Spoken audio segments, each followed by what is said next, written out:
നമസ്കാരം. ഇന്ന് ഞാൻ നിങ്ങൾക്ക് പരിചയപ്പെടുത്താൻ പോകുന്ന ഒരു ക്ഷേത്രമാണ്. കണ്ണൂർ ജില്ലയിലെ കണ്ണൂരിനും തലശ്ശേരിക്കും നടുവിൽ സ്ഥിതി ചെയ്യുന്ന ശ്രീ ഊർപ്പഴച്ചിക്കാവ് എന്ന് പറയുന്ന ക്ഷേത്രം. ഈ ക്ഷേത്രം നിങ്ങൾക്ക് പരിചയപ്പെടുത്താനായിട്ടൊരു കാരണമുണ്ട്. വളരെ പ്രശസ്തമായിട്ടുള്ള അതിപുരാതനമായിട്ടുള്ളൊരു ക്ഷേത്രമാണ്. അതിനു പുറമെ നിത്യവെള്ളാട്ടം നടക്കുന്ന അപൂർവം ചില ക്ഷേത്രങ്ങളിലൊന്നാണ് ശ്രീ ഊർപ്പഴച്ചിക്കാവ്. പിന്നെ ഇവിടുത്തെ വൈദ്യനാഥ സങ്കല്പം അതിപ്രശസ്തമാണ്. പിന്നെ ശനീശ്വരന് വേണ്ടിയിട്ട് സ്ഥിതി ചെയ്യുന്ന അപൂർവം ചില ക്ഷേത്രങ്ങൾ, കേരളത്തിലെ അപൂർവം ചില ക്ഷേത്രങ്ങളിലൊന്നാണ് ഊർപ്പഴച്ചിക്കാവ്. അതായത് ഇവിടെ വന്ന് ശനിദോഷമുള്ളവർ പൂജ ചെയ്ത് കഴിഞ്ഞാൽ അതിന് പ്രതിവിധി ലഭിക്കുമെന്നാണ് ഐതിഹ്യം അല്ലെങ്കിൽ വിശ്വാസം. ഊർപ്പഴച്ചിക്കാവിൻ്റെ ചരിത്രവും ദൃശ്യങ്ങളും മറ്റു കാഴ്ചകളും കാണാം.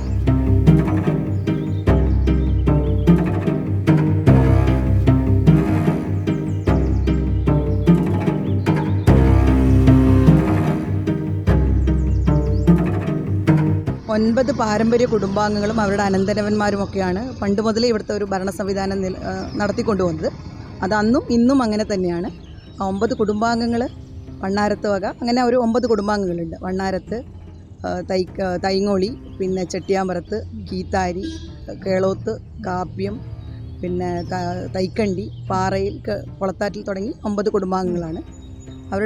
അവിടുത്തെ ഭരണ സംവിധാനത്തിലേക്ക് ഈ ഊരായ്മയാണ് ഇവിടെ പ്രധാനമായിട്ടുള്ളത്. പിന്നെ ഇവിടെ പ്രാധാന്യം നിത്യവെള്ളാട്ടത്തിനാണ്. വെള്ളാട്ടമൊക്കെ ഇവിടെ നിത്യമായിട്ട് കൊണ്ടുപോകുന്നുണ്ട്. ഏറ്റവും പ്രാധാന്യം ശനിയാഴ്ച ദിവസമുള്ള വെള്ളാട്ടത്തിനാണ്. അത് പല സ്ഥലത്തുനിന്നും ഇപ്പം അറിഞ്ഞിട്ട് ആളുകൾ ഇങ്ങോട്ടേക്ക് വരുന്നുണ്ട്. അന്നൊരു ചെറിയൊരു അന്നദാനം ഇവിടെ വരുന്ന ആളുകൾക്ക്, വളരെ ദൂരത്തു നിന്നൊക്കെ ആളുകൾ വരുന്നത് കൊണ്ട് ഒരു അന്നദാനവും നടത്തി വരുന്നുണ്ട്. അതൊക്കെയാണ് ഇവിടുത്തെ പ്രധാന നമ്മുടെ വഴിപാടുകളും. പിന്നെ അങ്ങനെ ഒരുപാട് കാര്യങ്ങൾ ഇവിടെയുണ്ട്. വെള്ളാട്ടം പോലുള്ള ചടങ്ങുകൾ അല്ലെങ്കിൽ കളിയാട്ടം, അതൊക്കെ ഇവിടുത്തെ ഏറ്റവും പ്രധാനമായിട്ട് പറയുന്നത്. കുടുംബത്തിലെ ഏറ്റവും മൂത്ത കാരണവരാണ് ഇവിടുത്തെ ഊരായ്മയിൽ. അവിടുത്തെ നമ്മളെ അച്ഛൻ എന്ന് പറയും, ഊരാളച്ഛൻ. അങ്ങനെ ആ ഒരു 9 അച്ഛന്മാർ ഇവിടെ ഉണ്ടാവും. ആ 9 അച്ഛന്മാരാണ് ഇവിടുത്തെ പ്രധാനികളും. അതിലൊരാൾ ചെയർമാനായിരിക്കും. തിരഞ്ഞെടുക്കുന്ന പ്രോസസ് എങ്ങനെയാണ്? തിരഞ്ഞെടുപ്പല്ല, ഏറ്റവും മൂത്ത കാരണവരാണ് അതിൻ്റെ പരമാധികാരി. അങ്ങനെയാണ് നമ്മുടെ ഒരു സിസ്റ്റം. പിന്നെ വരുന്നത് പല ക്ഷേത്രങ്ങളിലും ദേവന്മാരും ഉപദേവന്മാരുമാണ്. ഇവിടെ ഊർപ്പഴച്ചിക്കാവിനെ സംബന്ധിച്ചിടത്തോളം എല്ലാം പ്രധാന ദേവന്മാരാണ്. അതായത് ദേവത്താറും വേട്ടക്കരുമകനും ഭഗവതിയും തൊണ്ടച്ചനും. അതിലൊരു ഉപദേവന്മാരെന്നൊന്നുമില്ല. എല്ലാം പ്രധാനമായ ഒരു ദേവ സാന്നിധ്യമുള്ള ഒരു അപൂർവ ക്ഷേത്രങ്ങളിൽ ഒന്നാണ് ശ്രീ ഊർപ്പഴച്ചിക്കാവ്. ഇതൊരു മഹാക്ഷേത്രമാണ്. ശിവക്ഷേത്രം എന്നും പറയാം. വിഷ്ണു ശൈവ എല്ലാ ചൈതന്യങ്ങളും, നാഗസ്ഥാനവും എല്ലാ ചൈതന്യങ്ങളും ദേവിയും എല്ലാം ഉള്ളൊരു അമ്പലമാണ്. ശനീശ്വരന് വളരെ പ്രാധാന്യമുള്ള, ശനീശ്വര പൂജയ്ക്ക് ഏറ്റവും പ്രാധാന്യമുള്ളൊരു അമ്പലമാണിത്. പിന്നെ ഈ അമ്പലത്തിൻ്റെ ഭരണം രണ്ടില്ലം എന്നറിയപ്പെടുന്ന 9 താവഴികളാണ് ഈ അമ്പലത്തിൻ്റെ ഭരണ ചുമതല. ആ ഓരോ താവഴികളും അതിനകത്ത് ഏറ്റവും സീനിയറായിട്ടുള്ള ആളായിരിക്കും ഇതിൻ്റെ ഭരണ ചുമതലയിൽ വരുന്നത്. അവരുടെ ചുരികകെട്ട് എന്ന് പറയുന്ന ഒരു ആചാരം ഇവിടെ ഉണ്ട്. അത് കോട്ടയം രാജാവിൻ്റെ അടുത്ത് പോയി ആ ചുരിക വാങ്ങിച്ച് ഒരു ഉത്സവ പ്രതീതിയാണ് ഇവിടെ ആ ചുരിക കെട്ട്. അത് ചുരിക കെട്ടി കഴിഞ്ഞാൽ നമുക്ക് അമ്പലത്തിനുള്ളിലേക്ക് ഈ ട്രസ്റ്റി, അതായത് ഉദ്ദേശിക്കുന്ന 9 ട്രസ്റ്റിമാർ, ഈ ട്രസ്റ്റിമാർക്ക് അങ്ങോട്ട് അമ്പലത്തിനുള്ളിലേക്ക് പ്രവേശനമുള്ളൂ. ആ ട്രസ്റ്റിമാരാണ് ഭരണകാര്യങ്ങളെല്ലാം തീരുമാനിക്കുന്നത്. അതിനകത്ത് ഇവർ 9 പേര് ചേർന്ന് ഒരു ചെയർമാനെ തിരഞ്ഞെടുക്കും. അപ്പോൾ അവരാണ് ഈ ഭരണം എല്ലാം നിയന്ത്രിക്കുന്നത്. വളരെ പ്രാധാന്യമുള്ള, കേരളത്തിൽ തന്നെ ഏറ്റവും പ്രാധാന്യമുള്ളൊരു ക്ഷേത്രമാണ് ഇത്. പിന്നെ ഊർപ്പഴച്ചിക്കാവ് ക്ഷേത്രം പലരും ഉദ്ദേശിക്കുന്നതെന്ന് പറഞ്ഞാൽ ചെറിയൊരു കാവ് എന്നുള്ള രീതിയിലാണ് പുറത്തുനിന്നുള്ള കൂട്ടർക്ക് ഇവിടെ വന്നിട്ട്. പക്ഷെ ഇവിടെ വന്ന് ഇതിൻ്റെ സംഭവങ്ങളൊക്കെ കാണുമ്പോൾ അവരെന്നെ അയച്ചപ്പോൾ ഇത്രയും വലിയ ക്ഷേത്രം ഈ നാട്ടിലുണ്ടോ എന്നുള്ളത്. പിന്നെ വെള്ളാട്ടം ദിവസമായിട്ട് എല്ലാ ദിവസവും ഒരു 12:30 മുതൽ 1:15 വരെ ഉള്ളതാണ് വെള്ളാട്ടം. ശിവരാത്രിക്ക് കൊടികയറി 8 ദിവസത്തെ ഉത്സവം, മഹാ ഉത്സവം തന്നെയാണത്. തടമ്പ് നിർത്ത് ഇവിടെ തടമ്പ് നിർത്താണ് പ്രാധാന്യം. അപ്പോൾ അതിനോടനുബന്ധിച്ചുള്ള ഒരു പാട്ടുത്സവം അന്ന് എത്രയോ വർഷങ്ങൾക്ക് മുന്നേ വൃശ്ചിക മാസത്തിലായിരുന്നു പാട്ടുത്സവം എന്നാണ് ഇവർ പറയുന്നത്. നമ്മളതിനെപ്പറ്റി അന്വേഷിച്ചു. ദേവപ്രശ്നം നടത്തിയപ്പോഴും, ഇപ്പോൾ അടുത്ത് 2 മാസം മുന്നേ ദേവപ്രശ്നം നടത്തിയപ്പോഴും പാട്ടുത്സവം വൃശ്ചികം 1-ന് നടത്തണമെന്നാണ് അവർ പറഞ്ഞത്. അപ്പോൾ അത് നമ്മൾ അതിനെപ്പറ്റി അന്വേഷിച്ചു നോക്കും. പണ്ടങ്ങനെ നടന്നിട്ടുണ്ടത്. അപ്പോൾ നമ്മൾ ആ കമ്മിറ്റി ബാക്കിയുള്ള നമ്മളെ ആൾക്കാർ അതിപ്പം ആ ഒരു സമയത്ത് ചെയ്യാമെന്നുള്ള രീതിയിൽ വൃശ്ചികം 1-ന് തുടങ്ങി 5 ദിവസത്തെ പാട്ടുത്സവവും തേങ്ങമുട്ടും പാട്ടോടെ അവസാനിക്കുന്ന ഒരു പാട്ടുത്സവം. പിന്നെ ഇവിടുത്തെ ഒരു പ്രത്യേകത എന്ന് പറഞ്ഞാൽ വിളക്കിലെണ്ണയാണ് ഇവിടുത്തെ ഏറ്റവും വലിയ പ്രത്യേകത. അത് വില്യമംഗലം സ്വാമിയാർ വന്ന് അനുഗ്രഹിച്ച് കൊടുത്തൊരു ഇതാണത്. വിളക്കിലെണ്ണയാണ് ഏറ്റവും പ്രാധാന്യം. സർവ്വ രോഗങ്ങൾക്കും പ്രതിവിധിയായിട്ട്, മാറാ രോഗങ്ങൾക്ക് വരെ ചെയ്യുന്നതെന്ന് പറയുന്നത്, പക്ഷേ സകല രോഗങ്ങൾക്കും പ്രതിവിധിയായിട്ട് ആ എണ്ണ കഴിച്ചാൽ ശമനം കിട്ടിയിട്ടുണ്ട്. ഒരുപാട് ആൾക്കാർ അനുഭവത്തിൽ നിന്ന് പറഞ്ഞിട്ടുണ്ട്. നമുക്കുള്ള അനുഭവം ഇവിടെ രോഗം മാറും.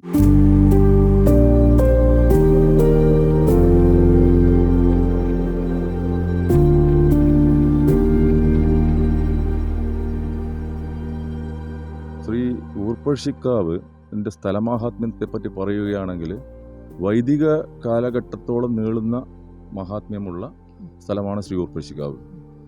ഐതിഹ്യ പെരുമയിൽ പറയപ്പെടുന്നത് മുത്തിരുദാനങ്ങൾ, അതായത് കോലത്ത് നാട്ടിലെ 3 തിരുസ്ഥാനങ്ങൾ എന്നറിയപ്പെടുന്ന ഒരു തിരുസ്ഥാനം ശ്രീ ഊർപ്പഴശ്ശിക്കാവാണ്. മറ്റേ ഉള്ളത് തൃച്ചംബരത്തെ പൂക്കോത്ത് നട, രാജരാജേശ്വര മുഖമണ്ഡപം, തളിപ്പറമ്പത്തപ്പൻ്റെ, അതിൻ്റെ കൂടിയാണ് ഊർപ്പഴശ്ശിയുടെ തിരുമുറ്റം. അതിൻ്റെ തിരുമുറ്റം എന്നുള്ള പ്രത്യേകത പറയുന്നത് 13-ാം നൂറ്റാണ്ടിൽ ഉള്ള വില്യമംഗല സ്വാമിയാർ അദ്ദേഹം അനന്തൻകാട് തേടി പോകുന്ന സമയത്ത് ഇവിടെ വന്ന് അദ്ദേഹം ഇവിടെ ഭജിച്ച് ആ സമയത്ത് അദ്ദേഹം അനുഗ്രഹിച്ച മണ്ണ് ഇട്ട മുറ്റമാണ്.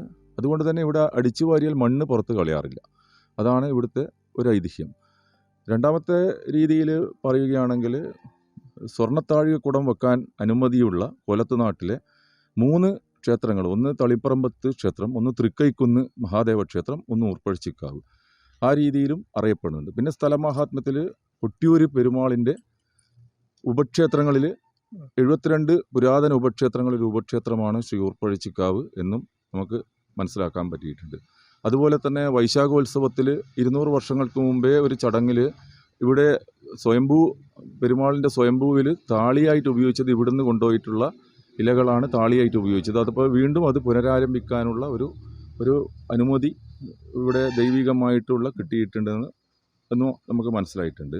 എടക്കാട് എന്ന് പറയുന്ന സ്ഥലനാമത്തിൻ്റെ യഥാർത്ഥത്തിൽ പറയാൻ വെച്ചാൽ ഒരു പ്രഭവസ്ഥാനം എന്ന് പറയുന്നത് ഊർപ്പഴശ്ശിക്കാവാണ്. കാരണം എന്താണെന്ന് പറഞ്ഞാൽ തിരുവങ്ങാട് എന്ന് പറയുന്ന ശ്വേതാരണ്യപുരം എന്ന് പറയുന്ന തിരുവങ്ങാടും തിരുവർക്കാട് എന്ന് പറഞ്ഞ മാടായിക്കാവിന് ഇടയിലുള്ള കാട് എന്നുള്ള നിലയിലാണ് എടക്കാട് ഉള്ള ഈ കാവ്, ഏറ്റവും പുരാതനമായിട്ടുള്ള കാവ് അറിയപ്പെടും. ഊർപ്പഴശ്ശിക്കാവ് എന്നുള്ള രീതിയിൽ അറിയപ്പെടുന്നത്. പിന്നീട് ക്ഷേത്രവുമായിട്ടും തന്ത്രമുള്ള നമ്പൂതിരി തന്ത്രമുള്ള ക്ഷേത്രമായിട്ടും അത് വളരെ വിശാലമായിട്ടുള്ള രീതിയിൽ വന്നിട്ടുണ്ട്. ഉത്സവം ഇവിടെ ഈ ക്ഷേത്രത്തിൽ താഴെയുള്ള ക്ഷേത്രത്തിൽ ഉത്സവം എന്ന് പറയുന്നത് ശിവരാത്രി കാലത്ത് കുംഭമാസത്തിൽ തുടങ്ങുന്ന 8 ദിവസത്തോളം നീണ്ടു നിൽക്കുന്ന ശിവരാത്രിയോട് തുടങ്ങുന്ന ഉത്സവമാണ് മഹോത്സവമായിട്ട് കൊണ്ടാടുന്നത്.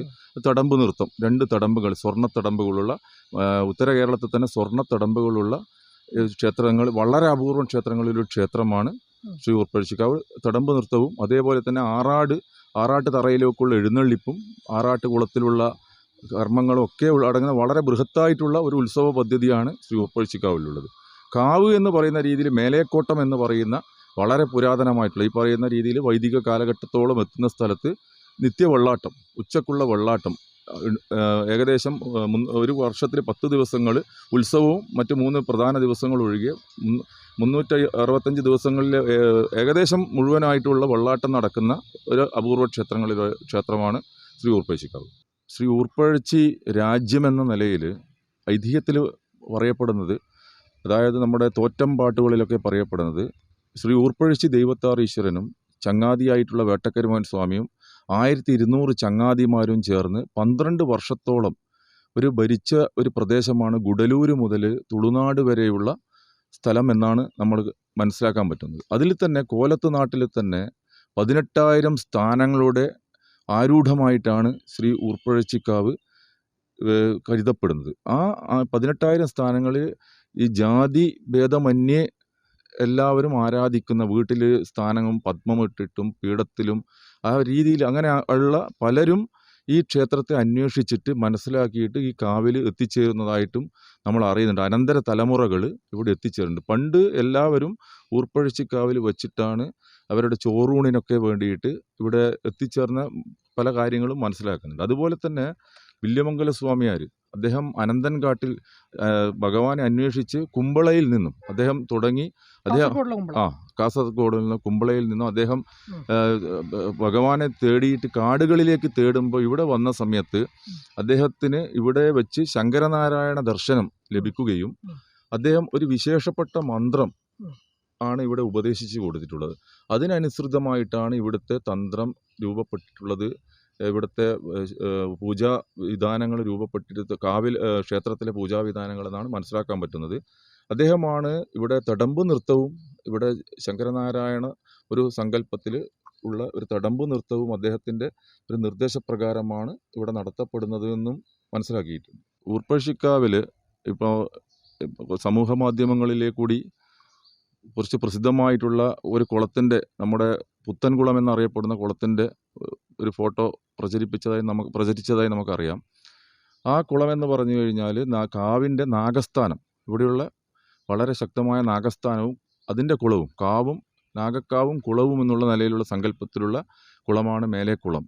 അതുപോലെ തന്നെ താഴെ ആറാട്ടുകുളം എന്ന് പറയുന്ന, അവിടെ 41 ദിവസം ഒരു മണ്ഡല സമയം അവിടെ കുളിച്ച് കാവിലേക്ക് വന്ന് ഭജിച്ചാൽ അവർക്ക് രോഗശാന്തി ഉണ്ടാവുമെന്ന് വിശ്വസിച്ച് ഭക്തന്മാർ ചെയ്യുന്ന കുളവും താഴെ ആറാട്ടുകുളമുണ്ട്. അതിന് കൂടെ തന്നെ നമുക്കറിയാം ഇവിടെ 5 കിണറുകൾ, ഈ ക്ഷേത്രത്തിന് 5 കിണറുകളുണ്ട്. ഉള്ളിലുള്ള അതിവിശേഷപ്പെട്ട മണിക്കിണർ ഉൾപ്പെടെ 5 കിണറുകളുണ്ട്. ഈ 5 കിണറുകളിൽ ഒരു കിണർ നമുക്ക് നോക്കിക്കഴിഞ്ഞാൽ ഈ നാഗസ്ഥാനത്തിന് അടുത്തായിട്ടുള്ള ഗോസായി കിണർ എന്നാണ് അറിയപ്പെടുന്നത്. അപ്പോൾ നമുക്ക് അന്വേഷിച്ചപ്പോൾ മനസ്സിലാക്കാൻ പറ്റുന്നത്, പണ്ട് കാലത്ത് ഇവിടെ ഈ സപ്തകൊങ്കണം എന്ന് പറയുന്ന നമ്മുടെ തീരദേശത്തെ കൂടി സഞ്ചരിക്കുന്ന ഗോസായിമാർ, അതായത് ബംഗാളിൽ നിന്നും ഒറീസയിൽ നിന്നും ഒക്കെയുള്ള ഗോസ്വാമിമാർ എന്ന് പറഞ്ഞവർ, അവർ പോകുന്ന സമയത്ത് ഈ ക്ഷേത്രത്തിൽ വരുന്ന സമയത്ത് അവർ ഉപയോഗിച്ചിരുന്ന കിണറാണ് ഈ ഗോസായി കിണർ എന്നുള്ള കിണറെന്ന് നമ്മൾ മനസ്സിലാക്കാൻ പറ്റിയിട്ടുണ്ട്. ഊർപ്പഴിക്കാവിൽ അറിയപ്പെടുന്ന വേറൊരു കാര്യം ഇവിടുത്തെ ഗോസമ്പത്തും കൃഷിയുമാണ്. ഇവിടെ പശുക്കൾ പണ്ട്, അതായത് ഇവിടെ ഒരു പറയുകയാണെങ്കിൽ 10-50 വർഷങ്ങൾക്ക് മുമ്പേ വരെ വളരെയധികം പശുക്കൾ ഇവിടെ ഈ ഊർപ്പഴിക്കാവിൻ്റെ ചുറ്റുപാടുകളുമുള്ള വിസ്തൃതികളിൽ മേയാൻ വിട്ടിരുന്നു. അവർക്ക് വെള്ളം കുടിക്കാൻ വേണ്ടിയിട്ട് ആയിക്കഴിഞ്ഞാൽ ഇവിടെ 2 കിണറും അതിനോടനുബന്ധിച്ച് 2 തൊട്ടി എന്നുള്ള രീതിയിൽ വെള്ളം നിറച്ചു വെക്കുന്ന ഒരു സംവിധാനവും അന്ന് വളരെ പണ്ട് തന്നെ ഊർപ്പഴിക്കാവിൻ്റെ പരിസരത്ത് ഉണ്ട്. അത് ഇന്നും നമുക്ക് കാണാൻ പറ്റും. മാളികാപ്പറമ്പിലും കാവിൻ്റെ മുമ്പിൽ, കാവിലെ നട എന്ന് പറയുന്ന കാവിൽ താഴെയിൽ നോക്കിയാൽ ആ കിണറും ആ തൊട്ടിയൊക്കെ നമുക്ക് ഇന്നും പരിശോധിച്ചാൽ കാണാൻ പറ്റും. കൂടാതെ പശുക്കൾക്ക് എന്തെങ്കിലും കടിച്ച് പശുവിന് എന്തെങ്കിലും ദേഹത്ത് ചൊറിയോ അങ്ങനെ ഒരു അസ്വസ്ഥത വരുന്ന സമയത്ത് അതിന് ഉരക്കാൻ വേണ്ടിയിട്ട് കരിങ്കല്ലിൻ്റെ കല്ലുകൾ പോലും സ്ഥാപിച്ച സഹജീവികളോട് ഉള്ള ഒരു സ്നേഹം, സഹജീവികളോടുള്ള ഒരു പരിഗണന ഉള്ള ഒരു മഹത്തായിട്ടുള്ള ഒരു സംസ്കൃതി നമുക്ക് ഇവിടെ പൂർവികമായിട്ട് നിലനിന്നിരുന്നു എന്ന് നമുക്ക് വളരെ സന്തോഷത്തോടു കൂടിയിട്ട് നമുക്ക് കാണാൻ പറ്റുന്ന ചുറ്റുപാടുകളാണ് ഇവിടെയുള്ളത്. അതുപോലെ പശുക്കൾക്ക് പണ്ട് പറയപ്പെടുന്നത്, പശുക്കൾ രാവിലെ അഴിച്ചു വിട്ട് കഴിഞ്ഞാൽ അവർ മേഞ്ഞിട്ട് വൈകുന്നേരമാകുമ്പോഴത്തേക്ക് ഇവിടെ തിരിച്ചു വരും. അതിന് ഇവിടെ മാളികാപ്പറമ്പിൽ ഗോശാല എന്ന് പറഞ്ഞിട്ട് ഗോക്കൾക്കുള്ള ഇങ്ങനെ താമസ സ്ഥലം എന്നുള്ള നിലയിൽ ഗോശാലയൊക്കെ ഒരുക്കിയിരുന്നു. അതിൻ്റെ പേരിൽ തന്നെ ഇന്നും ആ ഭാഗത്തൊക്കെ ചില പറമ്പുകൾ അറിയപ്പെടുന്നത് തന്നെ ഈ ഗോശാല എന്നുള്ള പേരുകളിലാണ്. കേരളത്തിൽ തന്നെ ശനിദോഷ പരിഹാര ഹോമം നടക്കുന്ന വളരെ വിശേഷപ്പെട്ട ശനിദോഷ പരിഹാര ഹോമം നടക്കുന്ന ഏറ്റവും പ്രസിദ്ധമായൊരു ക്ഷേത്രമാണ് ശ്രീ ഊർപ്പഴിക്കാവ് ക്ഷേത്രം. അതുപോലെ ശനിദോഷ പരിഹാര ഹോമവും അതേപോലെ രോഗശമനത്തിനും വേണ്ടിയിട്ട് പ്രാർത്ഥനകൾ അർപ്പിക്കുന്ന പ്രാർത്ഥനകളായിട്ട് ആൾ രൂപങ്ങളും ഒക്കെ സമർപ്പിക്കുന്ന സമയമാണ്. വെള്ളാട്ട സമയത്ത് നമുക്കത് കാണാൻ പറ്റും. രോഗപരിഹാരത്തിന് വേണ്ടിയിട്ടുള്ള രൂപസമർപ്പണം നമുക്ക് കാണാൻ പറ്റും. ഇവിടെ പ്രതിഷ്ഠ എന്ന് പറഞ്ഞാൽ താഴെ ക്ഷേത്രത്തിൽ പ്രതിഷ്ഠ ഐശ്വര്യപ്രഭു എന്ന നിലയിൽ, അതേപോലെ തന്നെ ധന്വന്തര മൂർത്തി എന്ന നിലയിലും വൈദ്യനാഥൻ എന്ന നിലയിലുമുള്ള ശ്രീ ഊർപ്പഴച്ചി ദൈവത്താർ ഈശ്വരനും, തൊട്ടടുത്ത് തന്നെ ഉറ്റ ചങ്ങാതിയായിട്ട് സംരക്ഷകനായിട്ട് ശ്രീ വേട്ടക്കരുമകൻ സ്വാമിയും പടിഞ്ഞാറോട്ട് ദർശനമായിട്ട് നിൽക്കുന്നു താഴെ ക്ഷേത്രത്തിൽ. അതുപോലെ വടക്കോട്ട് ദർശനമായിട്ട് അമ്മയുടെ ഭഗവതി അമ്മയുടെ സങ്കല്പം ഉഗ്രശക്തിയുള്ള പാർവതീ സങ്കല്പമാണെന്നാണ് മനസ്സിലാക്കുന്നത്.